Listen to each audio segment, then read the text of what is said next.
রংপুরে ভিসি দোতলায় মিটিং করছে, সেখানে প্রক্টর এবং বিশ্ববিদ্যালয়ের সবাইকে নিয়ে, সেখানে আগুন দিয়েছে। গাড়িটাই তো পুড়িয়েছে, বাড়ির ভিতরে আগুন দিয়েছে। পুলিশ যখন উদ্ধার করতে গেছে পুলিশের উপরে হামলা করেছে। হ্যাঁ, পুলিশের গুলিতে একজন মারা গেছে। যেই মারা যাক, সে তো বাবা মার সন্তান। আমরা সেজন্য সত্যি দুঃখ প্রকাশ করি।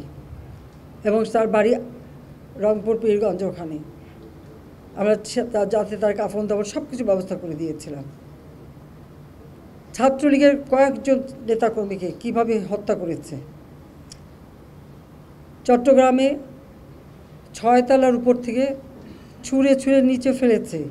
যারা জীবন বাঁচাতে ঝুলে আছে জানলা শিক ধরে, তাদের উপরে পাথর মেরেছে, হাত পায়ের রগ কেটেছে, 7 জন ছাত্রকে হত্যা করেছে। এবং এইরকম হত্যাযোগ্য আরও অনেক জায়গায়, সব বিস্তারিত বলে বোধহয় শেষ করা যাবে না।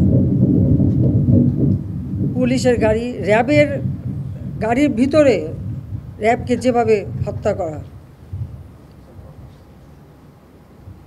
গাজীপুরে আমাদের এক কর্মীকে শুধু মারেই নাই, হাসপাতালে চিকিৎসা করতে গেছে, সেখান থেকে বের করে নিয়ে এসে তাকে মেরে ঝুলিয়ে রেখে দিয়েছে। পুলিশ সেই উত্তরা ইসলামী হাসপাতাল চিকিৎসা করতে গেছে আহত পুলিশ, তাকে হাসপাতাল থেকে টেনে বের করে রাস্তায় ফেলে তাকে সেখানে কুপিয়ে কুপিয়ে হত্যা করেছে। পুলিশকে মেরে ঝুলিয়ে রেখেছে। আমার মোটর কেডের যে পাইলট, মোটর সাইকেল দিয়ে সব আসতো, সে ওই যাত্রাবাড়ির ওদিকেই থাকতো। ওখানে প্রত্যেক বাড়িতে বাড়িতে যেয়ে তারা খুঁজছে পুলিশের কেউ আছে কি না, আওয়ামী লীগের কেউ আছে কি না। ও যখন ওখান থেকে বের হয়ে আসছিল কাজে যাবে, তাকে সেখানে মেরে ফেলে রেখে দিয়েছিল। যখন এখানে আসে না, খোঁজ করে দেখে তার লাশ পড়ে আছে। এইভাবে একদিকে হত্যাকাণ্ড, একদিকে জ্বালাও পোড়াও।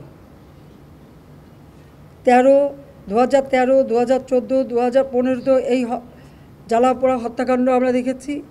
আবার শুরু করলো এই 2024 সালে,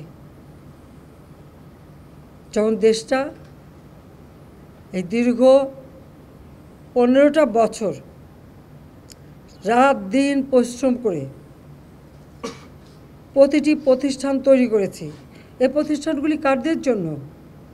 এদেশের মানুষের জন্য। তো এই প্রতিষ্ঠানগুলি তো মানুষকে সেবা দেয়, মানুষের জন্য কাজ করে, মানুষের রুজির ব্যবস্থা করে, মানুষের আয়ের পথ খুলে দিয়েছিল।